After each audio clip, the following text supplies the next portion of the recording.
Disclaimer.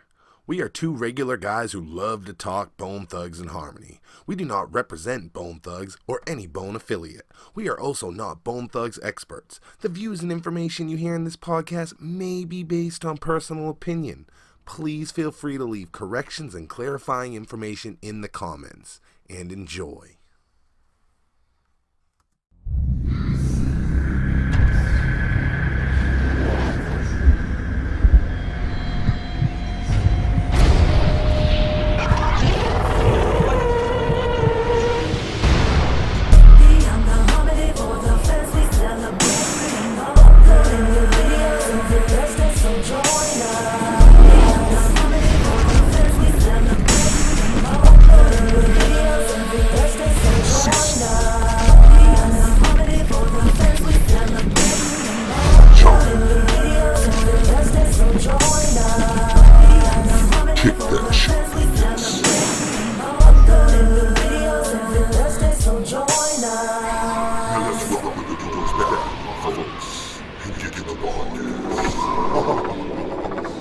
What's up, y'all? Cecil West, Beyond the Harmony, beyondtheharmony.com, back again with the one and only Jonathan C. Lippy.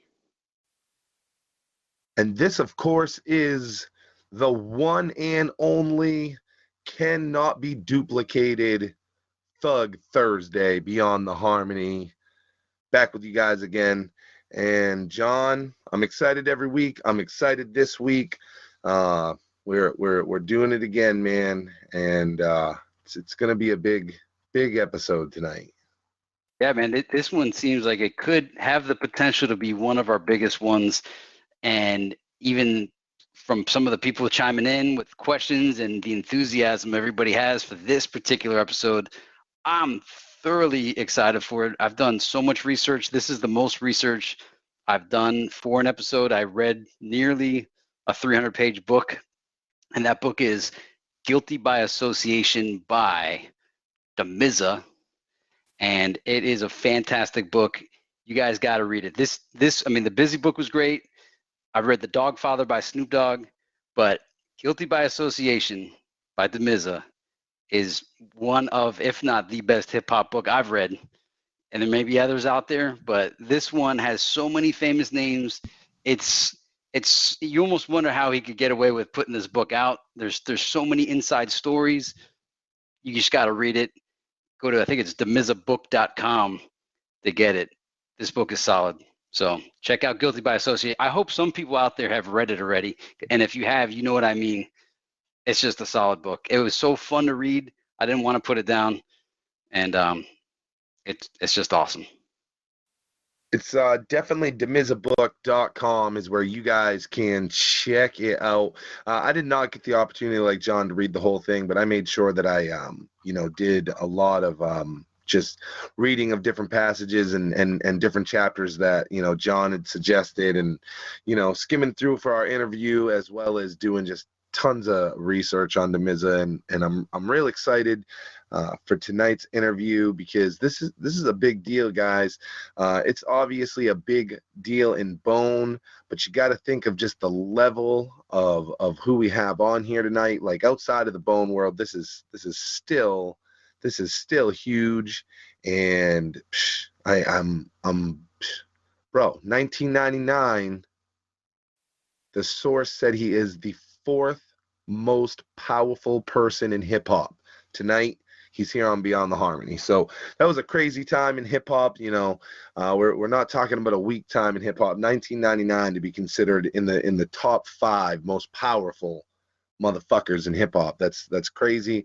I'm excited to talk about what we're going to talk about tonight, because if you guys have ever listened to any Damizza interviews, the guy has so many stories, because he's worked with Jay-Z, Snoop, Dre, Nate Dogg. I mean, the list before you even get to Bone is crazy. But what is nice about that is it means that his Bone stories, haven't been watered down. Because that he's had so much to talk about. So I think we're gonna have a great interview tonight, because we're gonna get to hear some new stuff that he hasn't just had to talk about over and over and over. Yeah, and I knew Damizza was a big deal. I had no idea how big of a deal Damizza was until over the past 3 weeks. None, no Yeah. idea. Do you know I that Damizza severely, put he put Dre and Snoop back together, and it's something that we forgot about. We forgot about Dre, but we forgot that there was a period of time where Snoop, Dre went to the aftermath after Death Row, and him and Snoop weren't doing much. Damizza there's a whole elaborate thing he had to do to make it happen, a whole bunch of hoops he had to jump through, but he put Dre and Snoop back together, and that's why we got the Chronic 2001. He tells the story of how Dre got Jay-Z to do Still DRE. It's all in the book, and he's the guy that brought them. Can you imagine if Damizza didn't do that? And when you learn how Damizza is, he's like the only guy in the world that could have possibly even done this. And he got Dre and Snoop. Can you imagine our life right now if Forgot About Dre never happened, Chronic 2001 never happened, Still Dre never happened? All those tracks would not have happened possibly. And well, actually, I guess some of those, but still, DRE definitely would not have happened. Or the next episode. How epic was the next episode? and of course, if you follow Damizza, and I don't know how much of this we're going to get into tonight, with him directly, because we're going to be looking to talk about that bone. So I think that it's important for us to acknowledge the huge things about this guy outside of the bone world, which is like, bro, he was directly responsible for helping break Eminem to the world. Yep. Yeah. I And mean, and the bro, the, who and the who story for knows? that Who knows one, if he broke if Eminem Damizza because wouldn't have done that? exactly Eminem, the world without Eminem, and this he traded Dre. He wanted to hear 8 hour or he traded Dre. He wanted to know the entire story of NWA from front to back, and that was the trade he did with Dre to break Eminem. And he heard the whole So story. I'm sure we're going to cover some of that. He's had a lot to do with Bone. He's got a lot of tracks with Bone. He worked on new waves. We put together a list. There's 13 on here, and I don't even believe that's all of them. In fact, there I know that it's not. It was just kind of 13 that we worked with while doing the research. In fact, when I look at our list, John, like, I mean, I don't even see Bottle Service on here. Yeah, I see. John's throwing it in as we're talking about it. So it's like, the guy's done a lot with Bone. Some of the bigger ones, of course, I still believe, Crazy Bone, Mariah, the Brat, More Than Thugs, Coming Home, the original with TQ, the Thug Music Plays On, which was on, of course, the Down to Earth soundtrack. And that's just a couple of Crazy Bones, Thug on the Line. He was on there. A lot. There's a And it's lot on funny here. too. When I was going through all this, it's like I remembered a whole bunch of other songs that we didn't have on our list, and I couldn't find them. And we found all these other ones that we have. So some of the other ones are "Lord, What Have I Done?" "Is It Me?" "Fast Money." I can remember Is It Down Me the when Is line. It Me dropped. Is It Me dropped, and it was like nosurrender.net. If anybody remembers nosurrender.net. And it dropped on there, and immediately I was into it. I remember that track, and it dropped way before I think it ended up coming out on his album.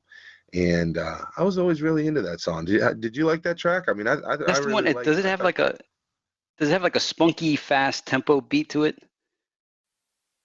Is it me? Is it me? Is it me? Um, Is it like that? No, no, no. It's got like a singer on Yeah. it, and I'll have to send it to you to make sure that you're thinking of the same one. But I really like that song, and that was way back, and I had no idea back then. In fact, when I heard that, I just assumed Damizza was just a producer. I had no idea who he was, that he was such a big deal in radio. You know what I mean? It's like you knew Damizza, but Damian Young was almost kind of a different thing, because I don't even think he was. Didn't Mariah give him that name like when he became a producer? So he was just Damian Young for a while. Well, yeah, they had a bunch of different nicknames because he always had to hide that he was working with Mariah on projects. So I forget that some of the names are in the book. I know at one point Mariah and Damizza used to call each other Al in reference to Al Gore, and then they eventually got to meet Al Gore. And Al Gore was so cool that when he met Mariah, and it was right before she was going to do the national anthem, so she was like prepping for it. You know, this is a big moment, and he walks in and he says, "Hey, I heard your name is Al." Or something like that. It was like a perfect icebreaker, and so that was cool. But yeah, he went by a bunch of names. I forgot all the different names, but they always came up with new nicknames to disguise his involvement with Mariah Carey's career. This is a question I'm going to ask him, but I might as well ask you while we have a couple minutes before he calls in. What is and this is something that you guys can answer almost like a little question of the day. What is your favorite Damizza Bone track? And we know from other interviews what like his favorite Damizza track is. We know what his favorite Nate Dogg Damizza track is, but I'll be interested to see what his favorite Bone Damizza track is. What is yours? It's a tie between Coming Home, the TQ version. I Still Believe. It's between I Still Believe and the TQ Coming Home, and for different reasons. And it's funny. It's these two, TQ and Mariah. Remember when we did? If you could choose a member to add to Bone, who would it be? TQ and Mariah. That's what my answer was. So Yeah. I'm Coming Home, man. The way that made me feel the first time I heard the TQ version, I felt I felt like Star Wars finally made a good film, a good remake. Like I felt that Bone finally remembered who they were and got it right, got it so right on that version. And obviously the I Still Believe. I was so happy that Crazy Bone was able to do another song just by himself, and the Brat was on it, but it wasn't the whole group of Mariah. It was just him and Mariah Carey, and I just thought that they were such a good team. Their voices complemented each other very well. So I don't know which one. It's a tie between those two. What about you? Um, I it's funny because you always push the coming home. When the Cavs won, the coming home song dropped, and I was having a hard time getting into it, and it's weird because I believe that originally the TQ version was still just crazy and busy, and somehow the rest of Bone ended up on there, and then ended up back off there, and maybe we'll find out kind of all the evolution of that song. But more recently, I really got into the TQ version. Part of that I think is you pushing it on me. But yeah, so I like that one, and I love I Still Believe. I'm kind of in the same shoes you are, where it's like I Still Believe is kind of just like a default, like you gotta love it. So like let's not even consider that because it's just gonna make me have to knock out another song that's really worthy here. So let's just say that I Still Believe is just like untouchable, bro, because there's something special about that song. The way it felt when you heard it, and like for me, I'm a Mariah Carey fan, but I didn't have Mariah Carey albums, so I think a bunch of Mariah Carey fans heard that song, and it was like it was good, for them. Like it's a great song, but like for us as Bone fans, when I heard it on Thug Mentality, like the whole fucking record changed. It became something different. So, I Still Believe is just such a special record. The way Crazy is, the way they complement each other, shit. I, Even that beat, I, bro. And for it to be his first. Yeah, oh, I know. What a first track to produce. Well, I guess that was his first official track under his name because I think he had done, well, I guess it was the first one that was all for him. But he did, I think, oversee a lot of projects prior to that. Here's a question for you, and I know this is a question we're going to ask the Miza. And actually, it's not even a question. This is just like a realization. Oh, hold on though. Before you ask it, I gotta say though that if it wasn't I Still Believe, the tie is More Than Thugs. Because More Than Thugs just when that came out, it like re-invoked. It's one of those songs that once in a while they put one out that gives me that feeling of Bone again. Probably the same way you're describing Home, the first time you heard Home. Yeah. That's what happened the first time I heard More Than Thugs. And even though like I almost felt like the chorus is kind of like, rehashing a bunch of Bone stuff that we're used to. It felt right. Like it didn't feel recycled. It felt homage instead, almost like it was like an ode, a nod to the Bone, you know, and that sound. And I just felt like Damizza and Bone captured it so well. More than Thugs, it gave me that Days of Our Lives feeling. So if it's not I Still Believe, then it's that one. So I just had to throw that out there. Well, and Damizza being a Bone fan, it's kind of like when we talk about Blaze being a Bone fan, doing good production for them. It's when I heard Coming Home and, well, I think More Than Thugs came out first. I was like, oh my God, who made this one? This guy knows. And then I heard Coming Home, and I found out it's Damizza again. I was like, they got to get this guy to do Bone full time. How is he not their main producer now? So maybe we'll find out why. He really gets he gets the you know, the harmony aspect of Bone really well. I'd be interested to hear him do, like, you know, some of the thuggish, ruggish, and I know at this point you just want to hear the harmony, but you know, as a Bone fan, it's like that full spectrum, right? So it's like I'd be interested to hear him kind of throw down that kind of beat. But bro, does he just overly understands what that sound should sound like, and it's like he recaptures the old sound in a new way. So it's, you know, so the realization, looking forward to it.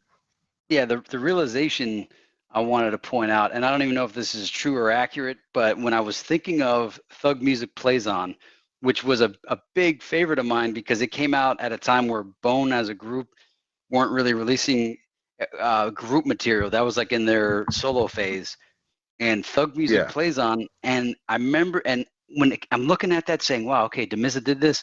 It was on the Down to Earth soundtrack. And then I said, was this the first time that Crazy, Lazy, and Wish did the 3-man group, which would then later on be on Thug Stories and Strength and Loyalty?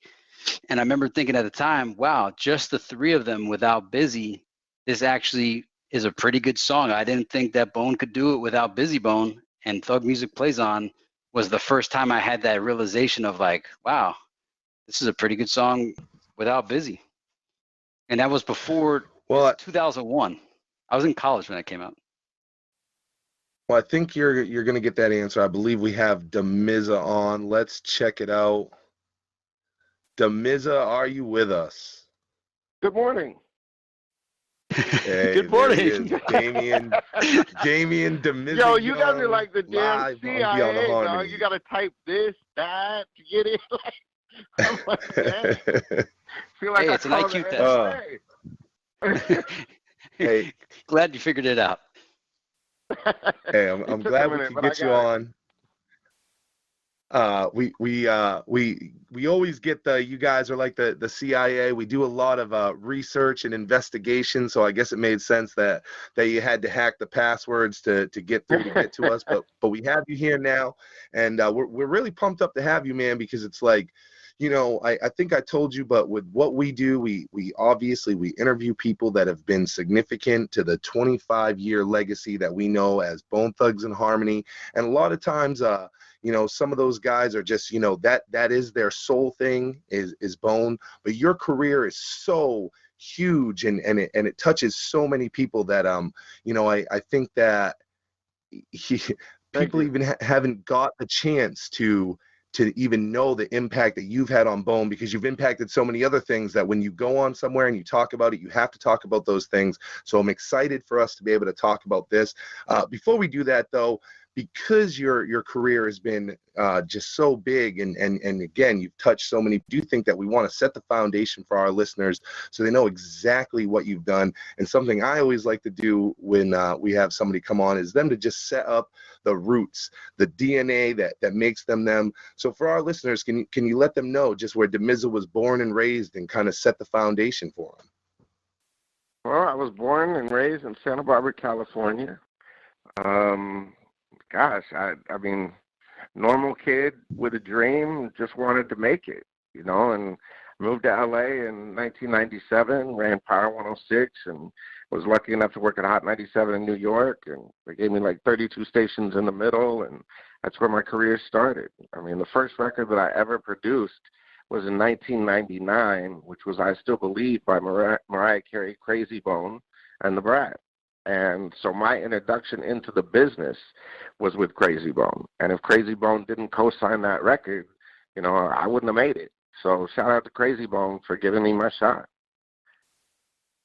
It's amazing to me. If my listeners don't know who they're listening to, then this man just minimalized his career so quickly for you guys and jumped to him being a producer in 1999 and just jumped over such a huge piece. I love how humble you are in watching your interviews and reading your book. I can say that you're a mature voice for hip hop. You're a humble guy. You have some great stories. One of them actually, before we even jump into production. But let's rewind. Wait, hold on. Before you go there, let's rewind. You always talk about Thug Music Play On. That's one of my favorite records that I've ever done. Yeah. I love that record. And yes, you're right. It was the beginning of the trio. Oh, nice. And and that was the first time actually a producer made Bone or any member of Bone double each other. Like I had Wish doing Lazy's parts, Lazy doubling Wish's parts. I had Crazy doing backgrounds on Wish. It was an amazing night. We did that record and Fast Money overnight. And actually, Tamika Wright asked us to do that because we were going to do those two records for a project that was going to come out on Ruthless. Cool. So that's crazy. And then we ended up using it for a soundtrack, and then, you know, Fast Money was unreleased, but it's out, you know, just on the low. Yeah, that's what I was going to ask you, if you knew that it was going to be for a soundtrack, you know, or if it was meant for something else, because, you know, it seemed like for that time, because I believe you guys recorded it around the time of like them doing Resurrection. Is that right? I mean, was there a reason why Busy wasn't featured on that song? You know what? I didn't know, because I never even met Busy. I didn't even know Busy till last year or a couple years ago. Oh, really? Wow. Like when we More Than Thugs was the first record that Busy and I ever did. That's the first. I met him once with Johnny J when he was doing Thugs Cry. And rest in peace, Johnny J. And he introduced me to him, and it was just in passing. But I had never sat down and talked to Busy, and I had just come back to L.A., and I was sitting there, and Steve Lobel said, Busy wants to meet you. And he had heard, you know, that I was back in town and that I was going to produce again. And he said, you know, he's the only member of Bone that hasn't worked with me. So he said, if he's back in town, I want to work with him. So Busy actually showed up to the studio, and I wasn't there. Like, he showed up, like, looking for me. And Bams was there. Shout out Lil Bams. We just did a dope record with King Little G, by the way. He was like talking to Bams, and he's like, "Is Damizza cool? This, that, and the other." And Bams was like, "Hell yeah!" And they did that song "Out Here" for Bams' album that day. And Busy was so cool that he just said, "Bams, you can have that record. You're a cool kid." And you know, him and Kid did that. And the next day, I showed up, and Busy just showed up, and he goes, "You're Damizza." And I'm like, yeah. And he's like, I'm like, you're Busy Bone. So nice to meet you. I'm a big fan. Because I'm a Bone fan. Bone is my favorite group of all time. So, like, I have the coolest job in the world. I work for a group I idolize. Like, I grew up on Bone. I'm a Bone fan. And that's why it's so funny. I talk to Michael Peters or any of the Bone fans that are out there. Shout out Michael Peters, who's been great to me, by the way. He's a great guy. By the way, we are celebrating today because we hit 2 million views on More Than Thugs. So shout out to Lewis, shout out to everybody. That's great. And it's just cool because, you know, I was such a fan that you know, he was so cool about it. And he walked up and he's like, "Yo, what do you think of Bone?" And I'm like, "Busy, don't ask me that." He's like, "Why?" And I said, "Because I'm really going to give you my opinion." And he's like, "Well, what do you mean?" I said, "This group is so fucking fragmented right now. I'm a Bone fan. I want all you guys together. You know, this, that, you know, whatever a Bone fan would say if they had no filter. You know what I'm saying? All the years of like, you know, where are you guys at? Like the songs sound this way. What the da da da? This solo stuff is killing the brand. Blah, blah, you know, like I just went off. All And right. he was like, and he's like, well, what song would you like to make? What song would the Bone fans like to hear? And we made More Than Thugs. Mm. And it was Damizza like, I wanted to remind people of what Bone sounded like. Let me reintroduce you to Bone. You know what I mean? So as a fan, that was my gift back to the fans of, yo, there's still Bone. You know what I'm saying? It's an amazing, you know, it's crazy that that's how you present it, because for us, as Bone fans, I got to say that it was the return to a sound that we hadn't heard in a while. It was actually something during our pregame we were talking about that invoked the same feeling in me when I heard it that I felt when I heard Days of Our Lives. And even though the chorus was reusing elements that we'd heard previously, it was more of a nod, an ode to those, a respect to those, versus just a reuse. Yes. That was the whole idea. What that was the whole idea. What was the purpose behind More Than Thugs? Was it just a one-off, or was there more that was supposed to happen there? It felt like we were really building something there, and then it just kind of pulled away from us. Well, the idea was that it was going to be a Damizza Presents Bone album. Oh. And that was the start of it. So the whole record was going to be a Bones fan journey through Bone. I mean, like, for instance, you heard The Blacklist? Yes, the mistape. Okay, you know the song, the song with Blackie Fontana, the very first song? Yeah, and there's like a skit that precedes Praying to God. Yeah. That was supposed to be one of the tracks for that album. Oh. Well, you did get that BB Gambini freestyle. Yeah, and the BB Gambini freestyle, that was just messing around. We were just having fun. That's why I could put it on the mixtape, because it was just, you know, that was busy warming up the mic one night. Right. You know what I mean? Was that when we saw the video of you and him working on Coming Home? Was it that night, or was it a different night? No, that night was we were doing what's the one where he's talking about the Grammys, or no, the Hall of Fame. Oh, he's got a song about the Hall. That that was the night at Rose Lane when I recorded the thing where I played him Coming Home. Aha. Okay. So how many sessions did you do with Busy? Ton. I mean, I got so many Busy Bone records, it's stupid. Wow. I mean, we literally, what happened was when we did More Than Thugs, Busy loved it. And that day we did 6 songs. And then Crazy heard the reference for More Than Thugs and said, oh my God, that's a Bone record. And literally he heard it, you know, Crazy's radio show, when I did Crazy's radio show, that day was the first day that Cray heard More Than Thugs. And he hadn't got on it yet.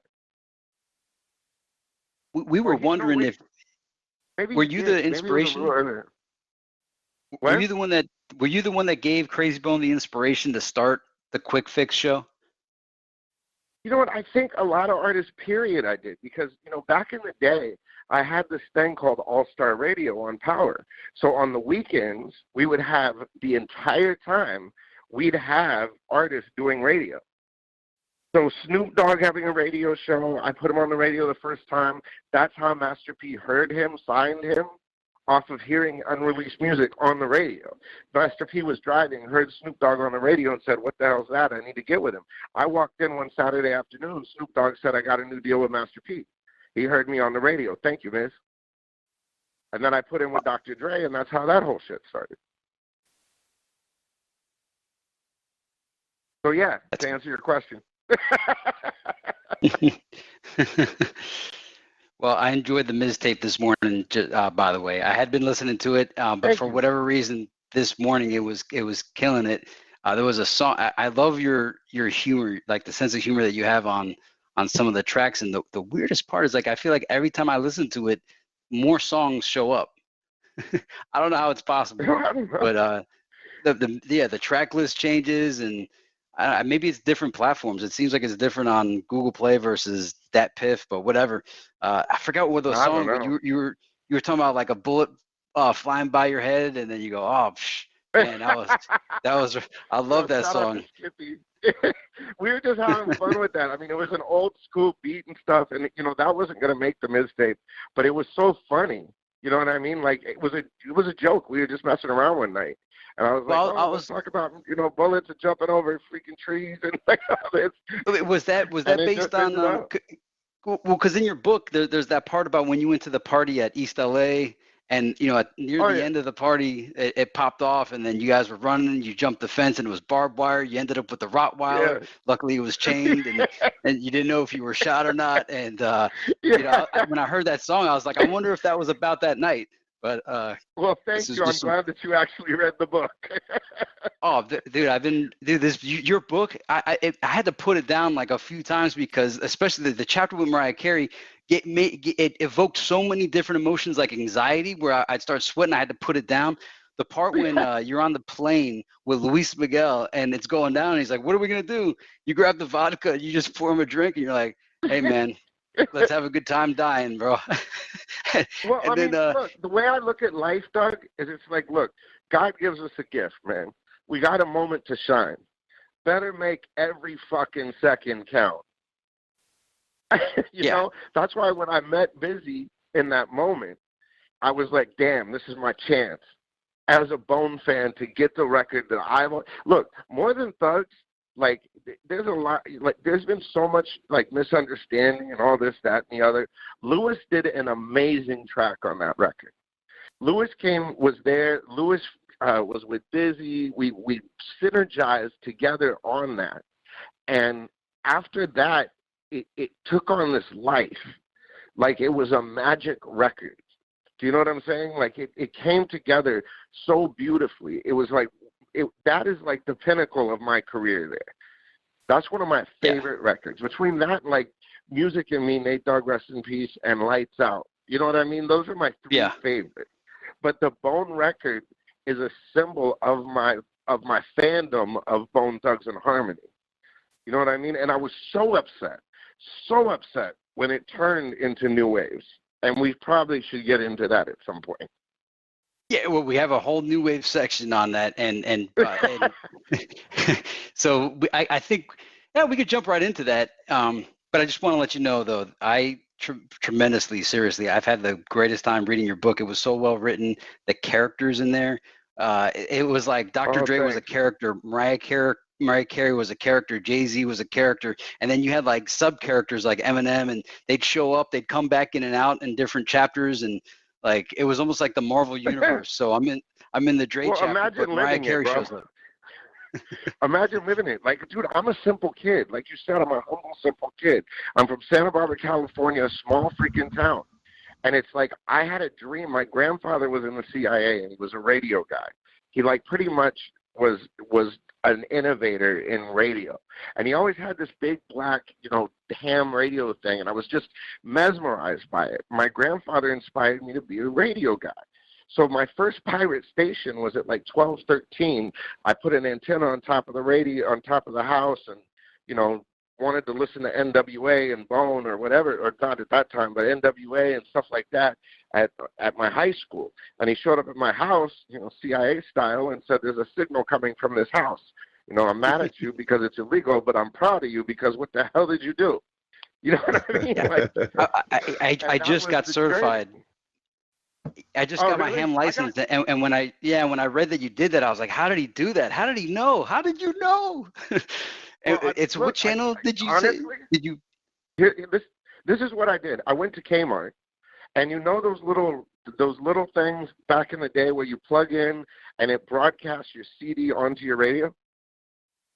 Yes. The little boxes you could plug into, and it broadcasts right onto your radio. Well, I took that. Yeah. And I put 2 car antenna boosters on it, and then put a huge ass antenna on my roof. Wow! And just did it that way. That's incredible. It was a transmitter. And just so you know, though, bro, check this out. my grandfather passed away last year, God rest his soul, and I have his ham radio and the book, and I'm learning now. I'm gonna get this done. It's the only FCC thing I haven't done yet. There's three levels to it. So there's like the intro, the intermediate, and then the expert. There's different names for it. But yeah, you're gonna kill it, man. I just got the book and I just got his radio. My brother was so cool, he let me have it, and he's like, "You're the freaking radio guy. You get his radio," and it was such a symbolism to me, because that's what inspired me. And I realized it when he gave it to me. I didn't realize it until that point. And then I remembered being a little kid and walking up and just being marveled. You know, he'd turn it on and just check the time, tune into the time kind of thing, and show me, like, you know, how to work it. But I never learned how to work it. But now I will. I literally have it in my room on my dresser. And it's a reminder of where I started. That's awesome. Maybe one day we'll ham it up. Let me know what your call sign is. When I get it. Yeah. Wow. And right before we went on, I didn't realize that you did something with Stephen Greer, and that blew me away. So that may be for a whole other combo. So cool? You know what's so cool is being such a fan and such a geek like I am. I mean, because of what I've done, for some strange reason, I attract the craziest people. Like, you know, you'll see pictures of me and Vicente Fox hanging out. You know what I mean? You'll see, like, you know, Richard Branson and Michael Eisner and all these weird people. You know what I mean? Like, they you know, some people just like to tap my glass, you know what I mean, and ask me questions about just social issues or anything like that. And it's so cool. You know what I mean? So it's like, I don't know.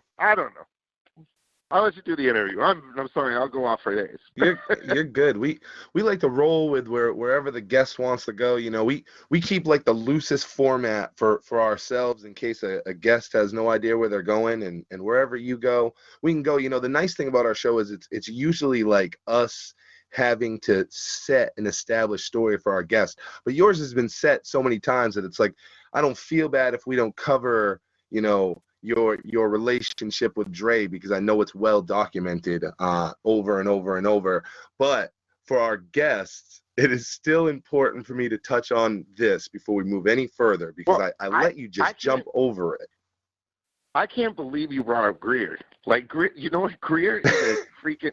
If you don't know for the audience, if you don't know who Stephen Greer is, he's the #1 UFOologist in the world. Yes.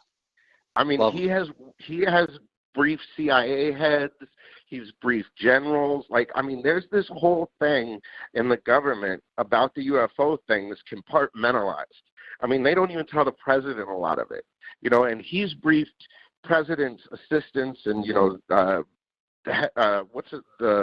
the chief of staff and stuff like that for Clinton, you know, because they didn't tell Clinton the whole story. So, you know, they called Greer. Greer came in and briefed for Clinton. You know, the head of the CIA at the time heard about Greer and heard about some of it and didn't know some of the background. And they were lying to the head of the CIA. So, you know, with my background, with my grandfather and all of this kind of stuff, I'm always into what's really going on. So Greer, I had a mutual friend and Michael Mazzola and Schwartz, so thank you guys. And they said, you should sit down and talk to Greer. It'd be an interesting thing. So literally, I never met Greer before the start of that interview. I said, I don't want to meet him. I just want to sit down with him and put it on tape and ask him some questions. And the very first question I asked him is, look, if aliens exist and they wanted us dead, we'd be dead, right? Right. Yes. And you know what the strangest thing they said to me, and this was off the air, and it triggered a thought. We were sitting there talking, and he goes, look, basically, you're in a biomechanical suit, and you're living and seeing things through electricity. So if you were to go out of this Earth to someplace else, they'd put you in a space suit. So consider this your space suit that's acclimated to this environment. Right. And he goes, if you go out of this Earth, you're the alien. Well, yeah, like, by definition, yeah. Yeah. It's just crazy. I mean, it's just so deep. You know, there's no depth to that set of conversations. You know what I I mean? was your, I've been following Greer for like 10 to 15, maybe even 20 years. And right as we're going on, I'm just cycling through your interviews. And I'm like, oh, I didn't get a chance to watch Yeah. this. So that's Dude, one of but the you know first what things the I'm going to look coolest at. thing was? Is afterwards, and I hate to say it like this, but we got drunk together afterwards. Like Oh, we man. went to dinner and just got smashed and just talked. I mean, he told me about like alien languages. I mean, it's not a conspiracy. I mean, it's just common. If you look at it like this, if we are the most intelligent beings in this entire universe that goes on forever, we're fucked. Yeah. You know what I mean? So, this life has been great. You know, it's been great to see all of this stuff. And I got to thank my grandma because really she's the one that taught me everything that I know. And she's just a great woman. And she's still with us. And she's still crazy as ever. And I still learn a lot of things from her. And it's just being very humble.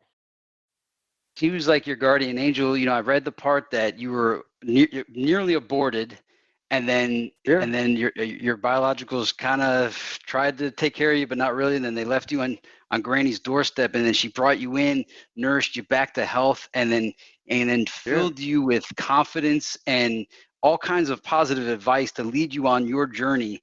I'm a deeply spiritual person, and throughout the book, there were so many things that happened to you that were supernatural, interconnected, synchronistic. Way and I'm supernatural. like, yeah, See, especially that's when you're the on other thing. My path is written. Like, I have no control over any of this. I thank God I'm an instrument of whatever this universe is doing with me. Because there's no way that I should have made it as far as I've made it, done what I've done, and lived through what I've seen. There's just no way. I mean, when I got with Busy, it's like, for instance, with the Busy thing or anything like that, when I get in that moment, my brain basically shuts off as Damien, and it's just magic happens. Like, I don't remember doing more than thugs. I just remember the moment of engagement. And then everything shuts off, and magic happens. And then I wake up and go, God damn, what did I just do?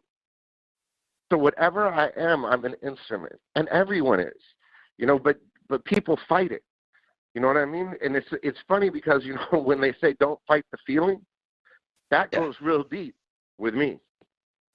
You know what I'm saying? Like it's different. Yeah. So I have this is a deep personal question, and you don't have to fill me with whatever. I remember choosing my life in another dimension. Busy Bone also remembers choosing his life in another dimension. He writes about it in his book, The Inside of Busy Mind. Do you recall, because your life, I remember sets of lives that I could have chosen, and there was glamour, but there was tragedy. And when I see what you came from and how you overcame all that and all the things that happened to you in your life that were just, it's not even possible. I'm like, is Damizza one of us? Do you recall where you were before you came here? And sorry if that's a really weird question, but no. You know what? It makes total sense. Makes total sense. And I'll tell you something really messed up. I wish, and I have tried many times to do meditation, hypnosis, all of that, to remember what it is, because I'm an old soul. I've been here a million times, and I recognize things. It's not, I don't remember before. But in instances like that, there's a connection to the universe. And this is going to sound really weird. And there's a connection to something bigger than me that happens, and I just know how to do it. So I remember it every day in things that I do by feeling, but I don't remember it image-wise, and it makes me so mad. Wow. Well, does that make sense? Made me. Yeah, it makes absolute sense, and that's thanks for your honesty. And I'm so jealous of you for that, and I'm so jealous of Busy for that. Because I really like to know.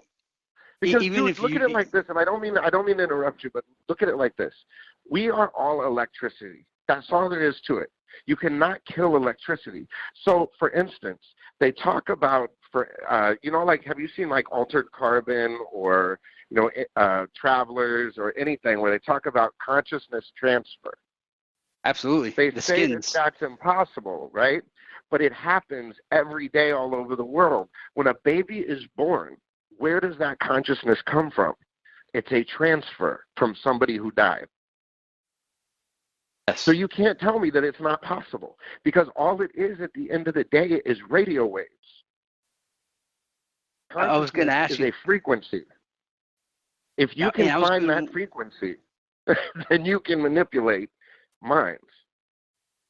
That's what I wanted to know too. When I realized you had a radio background, I was wondering if you were into the frequencies and the electromagnetic theory, and what. Oh, hell yeah. I mean, look at gravity. You sit there and say, magic is impossible. Well, how the hell are you walking on the ground? What's holding you to it? You can't see it, air. You can't see it. You know what I mean? But it's there. You know what I mean? So even telekinesis or anything like that, when I see psychics or something like that, of course there's fake ones, but I've had moments where I look at somebody and just spit out their whole life and they look at me like I'm a nutcase. You know what I mean? But it's dead on. But it doesn't happen, often. You know what I mean? When you were in that elevator, there was a part in the book where you were in the elevator, and I forgot the artist's name, but she was like suicidal, right. And a car drove by, and she heard it, and that gave her inspiration. Okay, when that encounter in the elevator at that point, I was just like, wow. What are the chances of you just happening to be in that elevator at that same moment that she walked in? Oh, yeah. And then see, that's a perfect example of the instrument that God has given me, the gift that God has given me.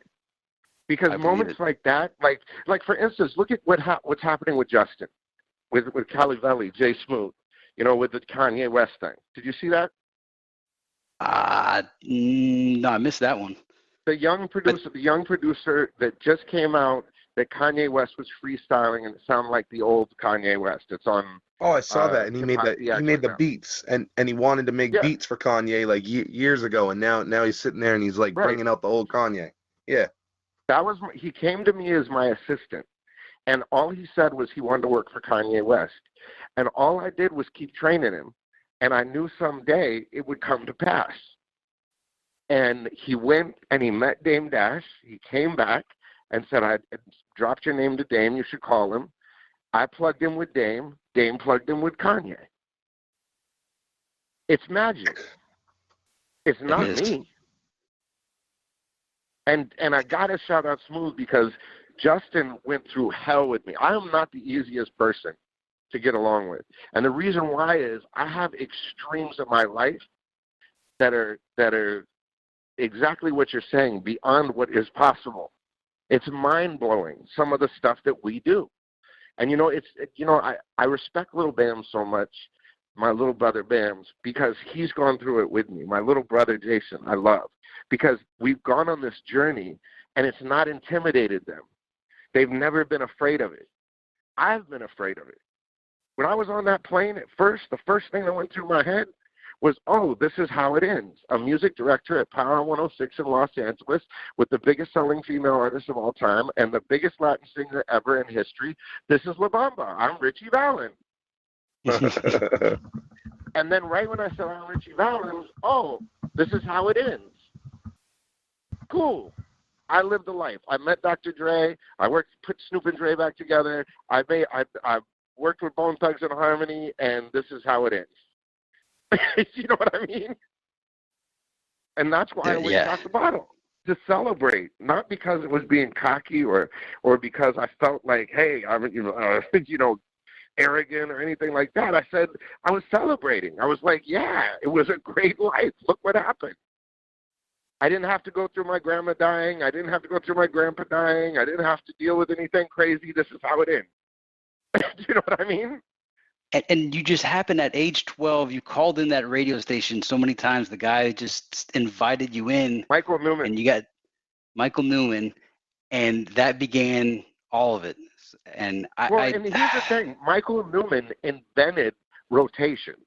So the programming that you hear on radio, no matter what format, no matter what station, if they play records in a synchronistic pattern, it was Michael Newman's formula that started on a card catalog at a radio station at 1330 Cacique Street in Santa Barbara, California. That's how it all started. And Michael Newman and Steve Smith were the program directors of KHTY in Santa Barbara. That's where they started. And those two were my mentors. Steve Smith ended up building Hot 97 and starting a consultancy with Michael Newman that had the 32 stations. So when I started at Power 106 and my boss got fired, they brought in Steve Smith to oversee Power 106 because Power 106 and Hot 97 were both owned by the same company. So when Steve Smith saw me, he hadn't seen me since I was 12. So he was like, "What the hell are you doing here?" Holy cow. He didn't even know. And I'm like, "I'm the music director." And he's like, "Get out of here." And he heard the station, and he knew I'd been running it.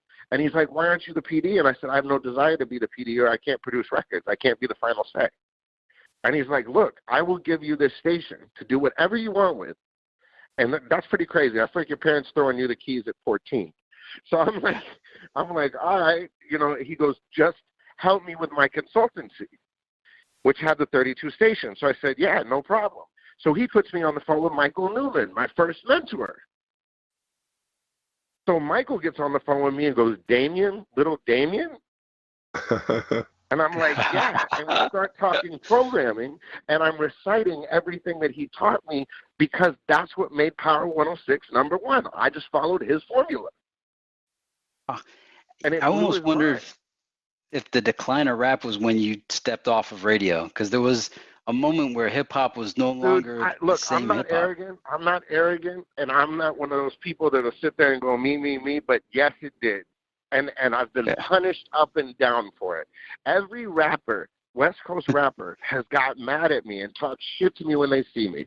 Whether it was Nate Dogg, rest in peace, Warren hits me up about it constantly. You need to go back to radio. Radio died when you left.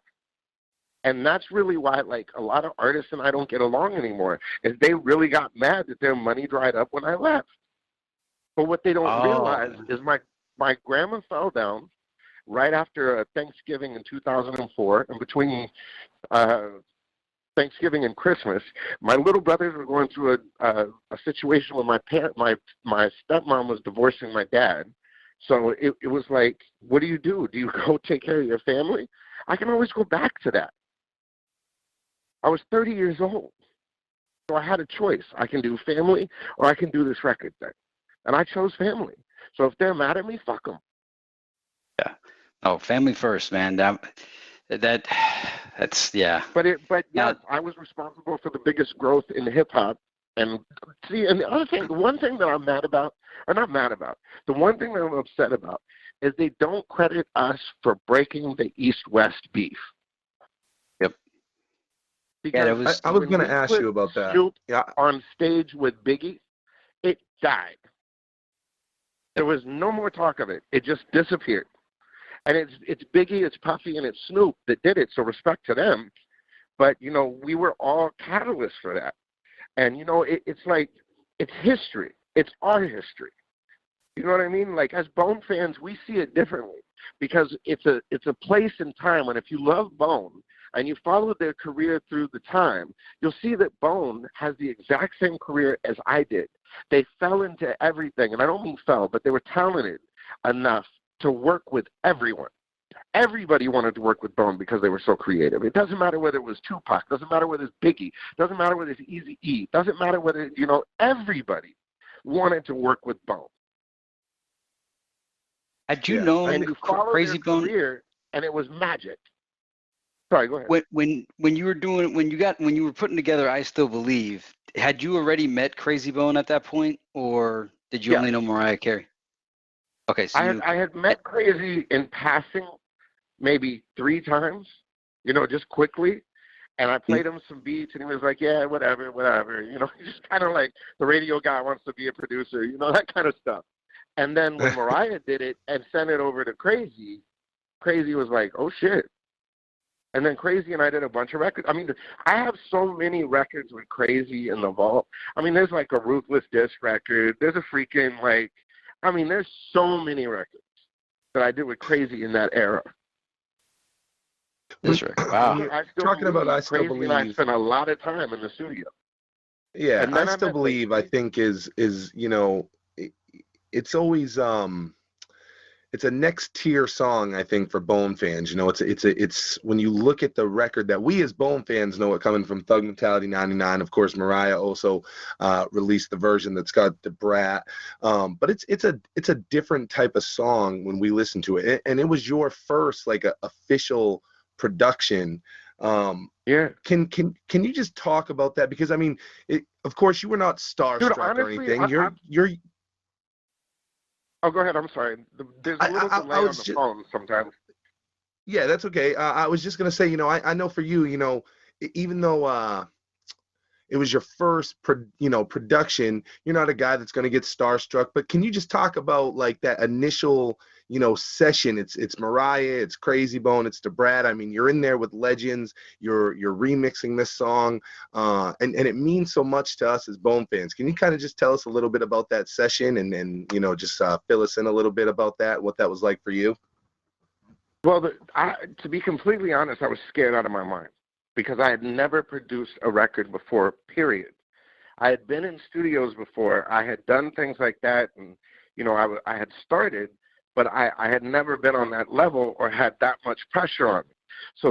So when I woke up that morning and, you know, we were going to the studio to cut Mariah's parts, and Crazy was going to be there, and then the Brat, because, you know, I'm a huge fan of the Brat, too. Funkified was a huge record for me, you know. Yeah.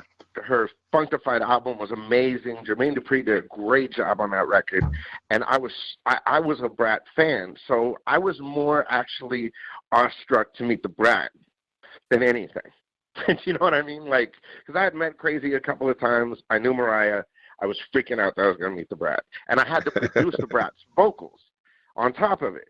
Do you know what I'm saying? I had to produce the vocals on Mariah. I mean, for a producer to come in and your very first thing is producing vocals on Mariah Carey. Hello?